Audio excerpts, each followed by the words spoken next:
Friends కనిపిస్తుండే కదా bro, నాతో video చేస్తుంటారు కదా ఇన్స్టాలో, నెక్స్ట్ యూట్యూబ్ లో. అయితే నేను నైటే తెలిసింది బ్రోకి లవ్ స్టోరీ ఉందంట. అయితే అది నాతో చెప్పడం నాకు చాలా బాధ అనిపించింది. అయితే ఈ విషయాన్ని నేను నా ఒక్కడి దగ్గర కాదు, మీ అందరికి కూడా తెలియాలి మ్యాటర్. అలానే ఈ రోజు బ్రోని ఇంటర్వ్యూ చేస్తున్నా. తన లవ్ స్టోరీ, తన లైఫ్ లో జరిగిన కొన్ని సంఘటనలన్నీ నాతో పాటు మీ అందరికీ కూడా షేర్ చేస్తాడు. నాకు కొంతవరకు చెప్పాడు లవ్ స్టోరీ. అది ఇలా నా ఒక్కడితో ఆగిపోకూడదు, అందరి దగ్గరికి వెళ్ళాలని నేను ఈరోజు ఇంటర్వ్యూ చేస్తున్నా. అయితే బ్రో, లవ్ స్టోరీ మీద ఎన్ని సంవత్సరాలు జరిగింది? తక్కువే, ఒక 1.5 year. 1.5 సంవత్సరం. అది నెక్స్ట్ ఇంకొక ఉంటారు కదా మన లైఫ్ లోకి వచ్చిన వాళ్ళు కొందరు, మనం వేరే వాళ్ళ లైఫ్ లోకి వెళ్ళేది ఇంకొంతమంది. నేనైతే ఒక్క అమ్మాయిని చేసిన, నేను నా అంతటా నేను. సో అటు నుంచి ప్రపోజల్స్ వచ్చినాయి, కొన్ని కారణాల వల్ల యాక్సెప్ట్ చేయాల్సి వచ్చింది. అంటే ఎవరు నువ్వు లవ్ చేసావా ఫస్ట్ అమ్మాయి? అమ్మాయి ఏమైంది? తను ఏమన్నదంటే, ఫస్ట్ ఒక 1 year లవ్ చేసుకున్నాము.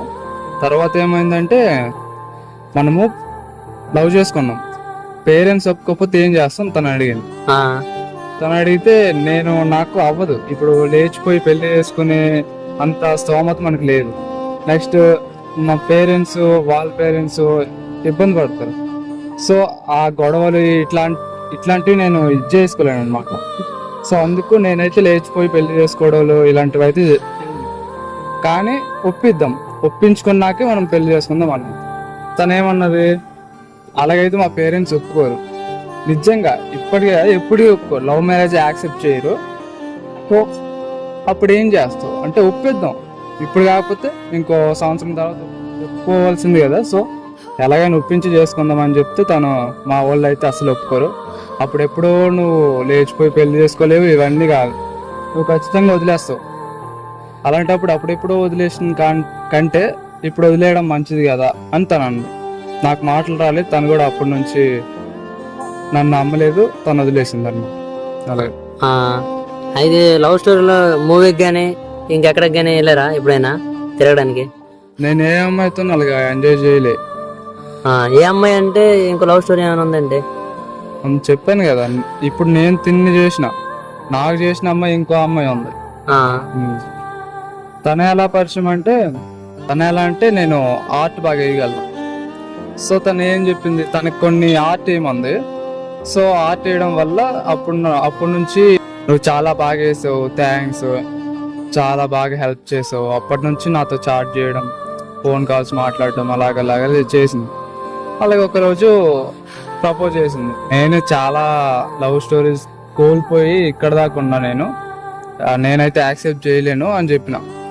సరే నేను ఫ్రెండ్గా కూడా పనికిరానా తను చెప్పింది.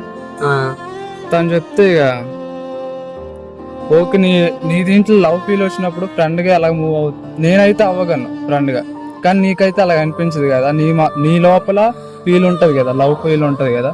సో మరి కొన్ని రోజుల వరకు అయితే ఓకే, అలాగలాగలాగా అది మెంటల్గా ఎక్కువ అయితే ఏం చేస్తావో అలాగ అడిగితే, తను అలాగలాగా కొన్ని రోజులకి మళ్ళీ నన్ను ప్రపోజ్ చేయడం, మళ్ళీ నువ్వు లేకపోతే నేను సంథింగ్ అట్లా చేయడం చేసింది.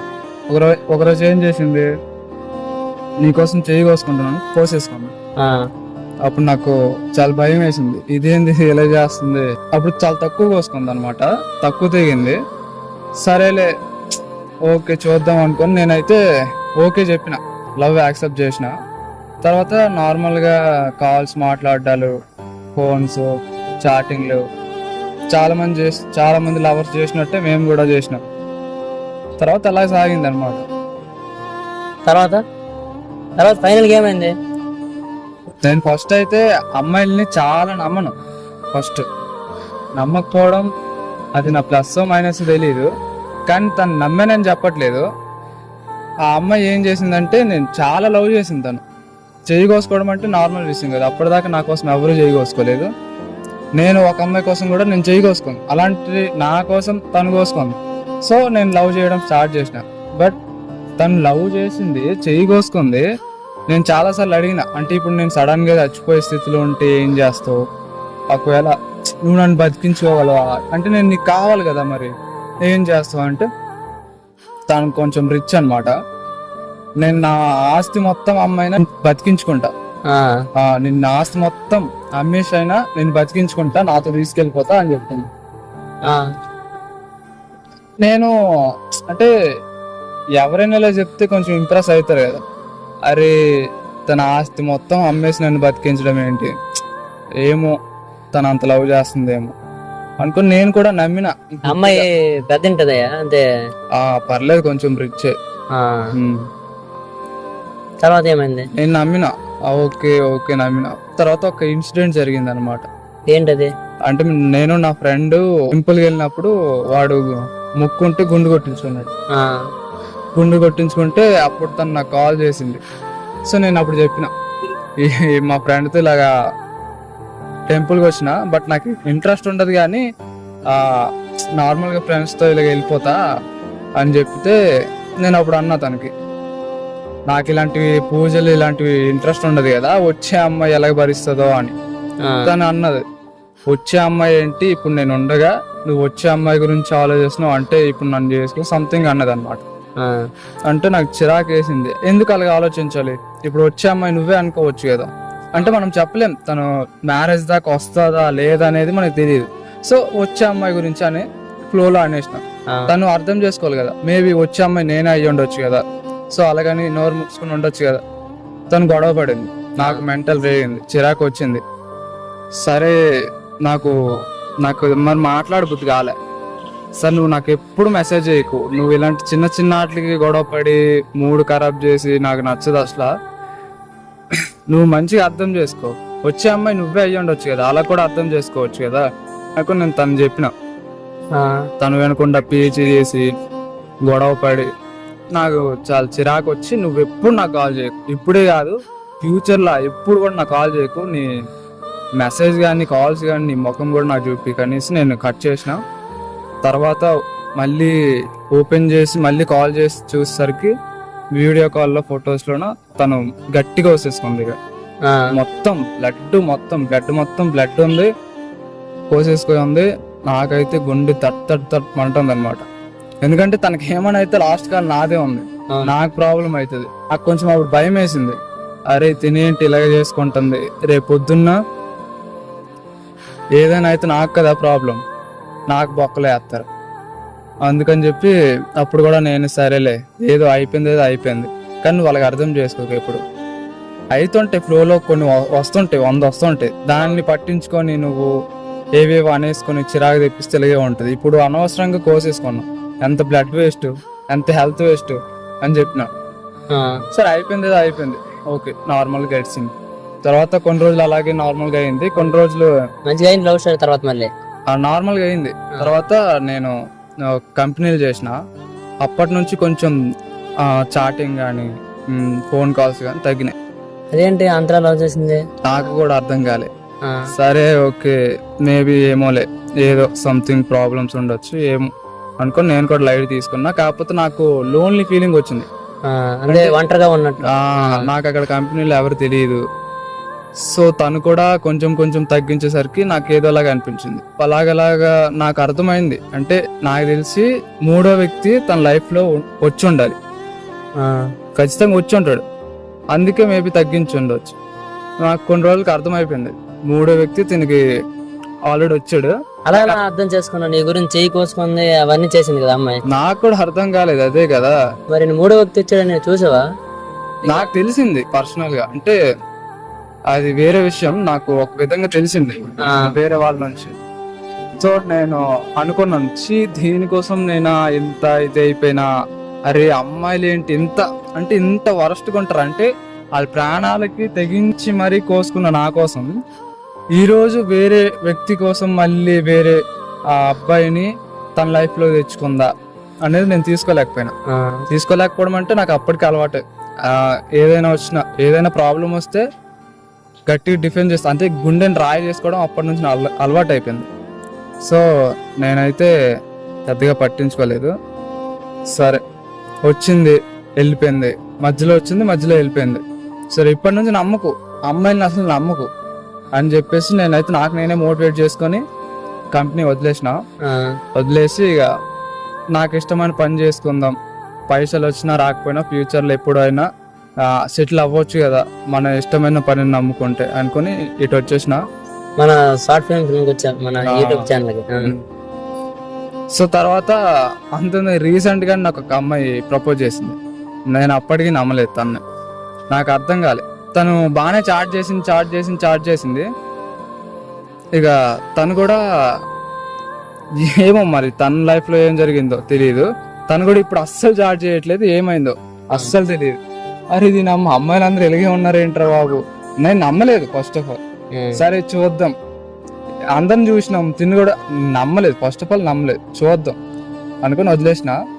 చార్జ్ చేసినాం ఎంత లేదు 1 month తర్వాత తను కూడా ఇప్పుడు అంటే రీజన్ చెప్పొచ్చు కదా, అంటే నువ్వు ఇలా చేసినావు, నేను అందుకే చార్జ్ చేయట్లేదు, ఏం చేయట్లేదు. కొన్ని టైప్ చేసి ఒక ఇంత టైప్ చేసి పంపిస్తే ఓకే మనం ఇట్లా చేసినాం కాబట్టి తను మనల్ని ఇగ్నోర్ చేసింది, వదిలేస్తుందేమో అన్నట్టు అర్థం చేసుకోవడానికి కనీసం ఒక మాట లేదు, మెసేజ్ లేదు, ఏం లేదు. సో ఇలా జరిగింది ఇప్పటికైతే. సో వచ్చిన ఫ్యూచర్ లో ఎవరు వచ్చినా కూడా నేను నమ్మను, చూస్తాను. వాళ్ళు మళ్ళీ వెళ్ళిపోయినా కూడా నాకేం బాధ అనిపించదు, ఎందుకంటే నాకు తెలుసు అమ్మాయిలందరూ వెలిగే ఉన్నారు. ఒక రాధిక, ఒక హిందూ, ఒక వైష్ణవి ఇలా అలా ఉన్నారంట. ఎవరు కూడా మంచి అమ్మాయిలు అంతలా లేరంట. చెప్పలేం, ఉండొచ్చు. అంటే ఇప్పుడు 100 మందికి ఒకరు ఉంటారు, 1000 మందికి 10 మంది ఉంటారు, ఉండొచ్చు. కానీ వాళ్ళు మనకి తగలరు, సిన్సియర్ చేసేటోళ్ళు తగలరు, మోసం చేసేటోళ్ళు ఖచ్చితంగా తగులుతారు. వాళ్ళేం ఏడుస్తారు నాలాగంటే నేను ఏడవలేదులే ఎప్పుడు. సో వాళ్ళు ఏడుస్తారు. నాలంటోడికి సిన్సియర్ అమ్మాయి దొరకదు, సిన్సియర్ వాడికి మంచి అమ్మాయి దొరకదు, వాళ్ళకి అలాగనమాట. ఇప్పుడు అమ్మాయి ఎప్పుడు నీకు కాల్ చేసిందా తర్వాత? ఎవరు? అదే నువ్వు కోసం చేయకోసం కదా. నా ఫోన్ పోయింది తర్వాత. ఏమైంది? అది కంపెనీలో పోయింది, మొత్తం నంబర్ మొత్తం అన్ని పోయినాయి. ఏం చేస్తాం అనుకో, నాకు కూడా ఇష్టం లేదు తను నా లైఫ్ లోకి రావడం, కూడా నాకు ఇష్టం లేదు.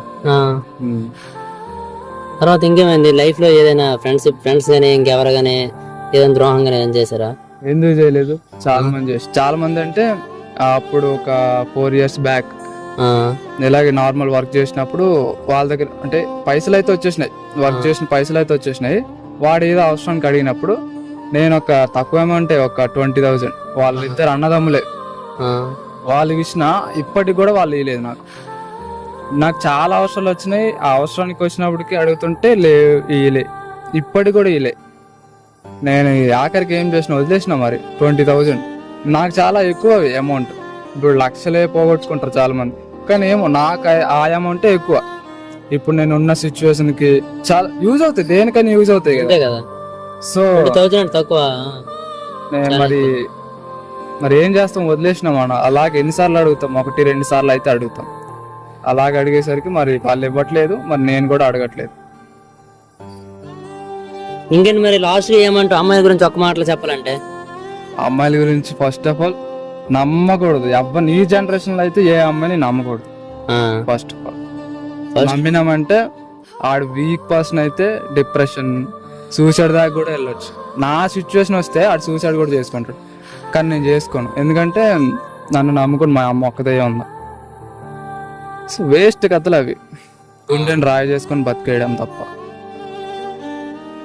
ఏ ఫీలింగ్స్ లేవు నాకు ఇప్పుడు, ఉండవు కూడా వచ్చినామా అలా. మరి ఇప్పుడు ఫ్యూచర్ ఏమనుకుంటున్నావు? మరి ఇలా వీడియోస్ చేస్తున్నా, ఫ్యూచర్ ఏమనుకుంటున్నావు? ఇప్పుడు నువ్వు ఉన్నావు, ఏదో కలిసి చేద్దామంటే వచ్చినావు, కలిసి చేస్తున్నాము. ఇది చూడలేగా ఫ్యూచర్ మంచిగా అవుతుందా, లేకపోతే మళ్ళీ టర్నింగ్ లో అయితే యూ టర్న్ తీసుకుంటుందా, మలుపులు తిరుగుతాయి అనేవి. సరే ఇప్పుడు ఆ విషయాలన్నీ పక్కన పెట్టే, ఇప్పుడు ఆ అమ్మాయి ఉంది కదా, అమ్మాయికి ఇప్పుడు పెళ్లి అయిపోయిందా? ఏమో నాకైతే తెలియదు. ఒకరు నా కోసం అంటే నా నుంచి తప్పుకుంటే నా కంటికి కనిపించారు, చెవులు కూడా వినిపించరు.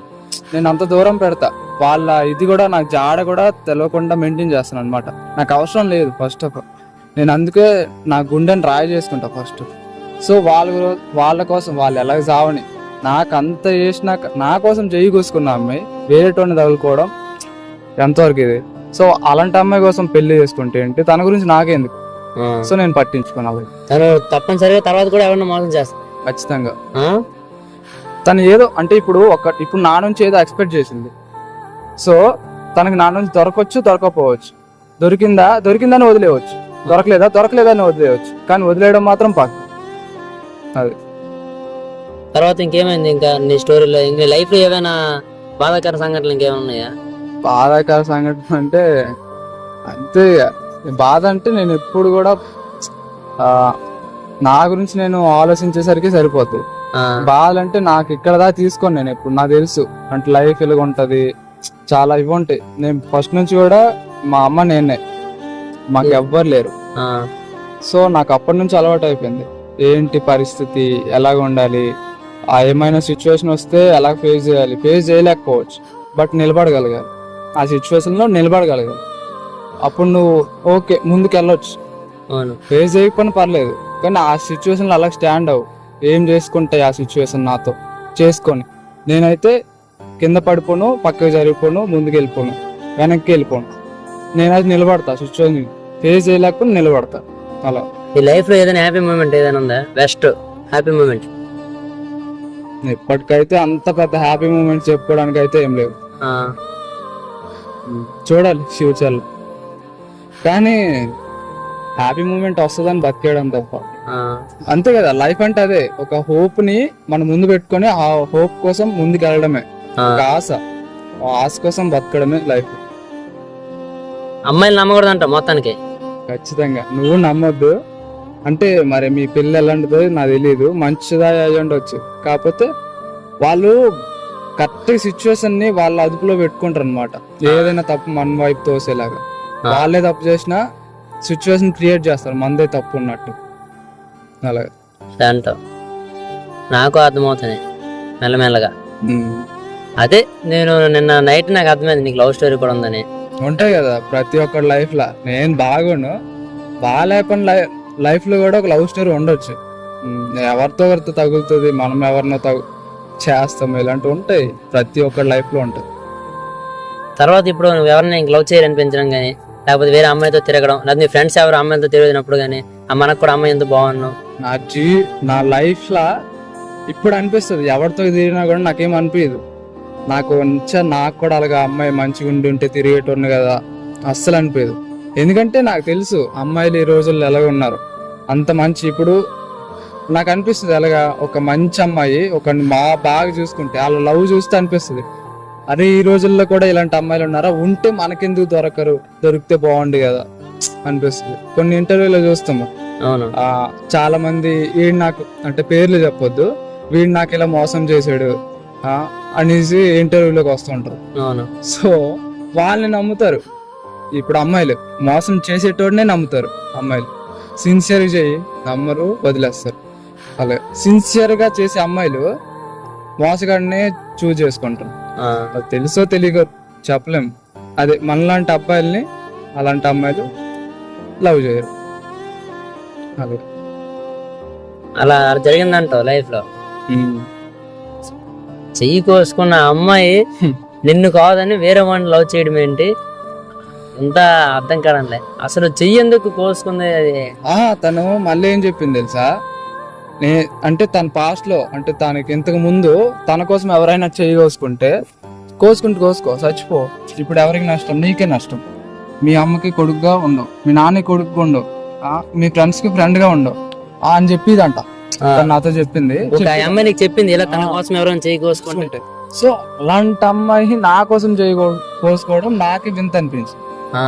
సో అలాంటి మళ్ళీ ఇంకొన్ని తగులుకోవడం ఇంకా వింత. అంటే అలాగ ఉంటారు అమ్మాయిల. అంటే ఏ టైం బట్టి ఎలా చేంజ్ అయిపోతారో అర్థం కాదు. చూసారు వెళ్ళి అమ్మాయిలందరూ.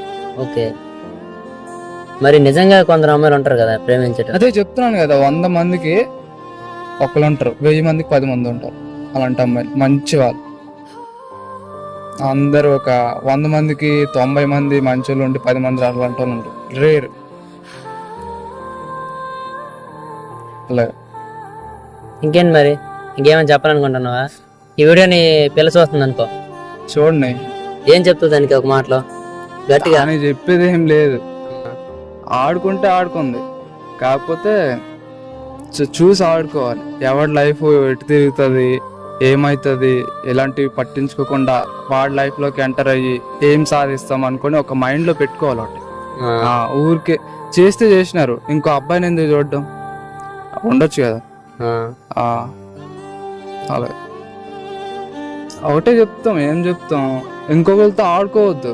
ఎందుకు అన్నిసార్లు చేంజ్ అవ్వడం, వేస్ట్. అది మంచిగా ఉండు, ఒక అబ్బాయితో లైఫ్ మంచిగా ఉంటుంది. ఇప్పుడు నా లైఫ్ ఏదో పోయిందని కాదు, ఇప్పుడు నేను ఇంత గట్టి స్ట్రాంగ్, మంచిదే, అది మంచిది, ఒక రకంగా మంచిదే. నేను ఎంత స్ట్రాంగ్గా తయారవడానికి ఒక మోటివేషన్ లాగా తన ఇది ఉంటుంది, గట్టిగా తయారవడానికి. ఏ సిచ్యువేషన్ వచ్చినా నాకు బాధ అనిపించిన ఒక 10 నిమిషాలు బాధపడుతుంది, తర్వాత లైట్, అంతే. దానికోసం అలాగా ఇదైపోవడం ఇలాంటివి ఏమి ఉండవు. మంచిదే కదా, అలాంటివి జరిగినప్పుడే మనుషులం స్ట్రాంగ్ అవుతాం. ఇంకా మీ ఫ్రెండ్స్ లో లవ్ స్టోరీలు ఏమైనా, మీ ఫ్రెండ్స్ లవ్ స్టోరీలు ఏమైనా తెలుసా? అలా ఏమయ్యో వాళ్ళ గురించి నేను వాళ్ళనే పట్టించుకోను సరే, ఇంకా వాళ్ళ లవ్ స్టోరీస్ చెప్తున్నాను కదా. నేను పెద్దగా మనుషుల్ని పట్టించుకోను, నా ప్రపంచంలో నేనే ఉంటా. నీకు తెలిసే ఉంటది, నువ్వెంతమంది ఇప్పుడు చాలాసార్లు ఇక్కడ ఎంతసార్లు తిరిగావు, ఎంతమంది నేను ఫ్రెండ్స్ నన్ను ఎవరైనా మీట్ అయినా కూడా అది జస్ట్ నార్మల్గా అంటే పెద్దగా తీసుకొని వాళ్ళని దగ్గర తీసుకొని అంత ఇది చేయను. నేను తెలియదు, నా ప్రపంచంలో నేనుంటా అంతే. ఎవరిని కానీ ఒకరిని బాగా ఇష్టపడ్డానంటే వాళ్ళ కోసం ఏదైనా చేస్తా, ఎంతకని తెగిస్తా. అబ్బాయి అవని అమ్మాయి అవని. మరి తను అంతగా మరి చేసింది కదా, తన కోసం ఏం చేయలేదంటే ఏం చేసింది, తను చేసింది, మళ్ళీ ఏం చేసింది, మోసం చేసింది. అలాంటి అమ్మాయి కోసం నేను ఎందుకు ఏదో చేయాలి, చేయం. ఇప్పుడు సడన్ గా అమ్మాయి నీకు కనిపిస్తే నీ రియాక్షన్ ఎలా ఉంటది, ఏం చేయాలనుకుంటున్నావు, ఏంటి? ఖచ్చితంగా వద్దులే, ఖచ్చితంగా నాకు కనిపించదు. తను నా ముందుకు వచ్చినా నాకు కనిపించదు, బ్లర్ అయిపోద్ది. తను చూడను, కనసలు కనిపించదు. తను మాట్లాడినా నాకు వినపడదు, అలాగుంటా, పట్టించుకోను, వేస్ట్ అవి. తను నా ముందు ఉంది, ఇలాగుంది, నేను పక్కలే వెళ్ళిపోతా అంతే. కనీసం ఐ కాంటాక్ట్ కూడా ఇయ్యను, నాకు నచ్చదు అలాగా.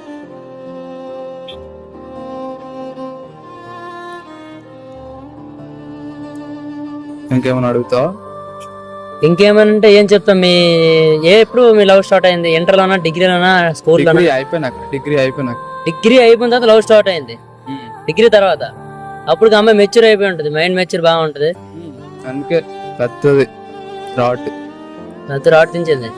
ఇప్పుడు మైండ్ మెచ్యూరిటీ వీటితో సంబంధం లేదు అమ్మాయిలకి. చూస్తారు,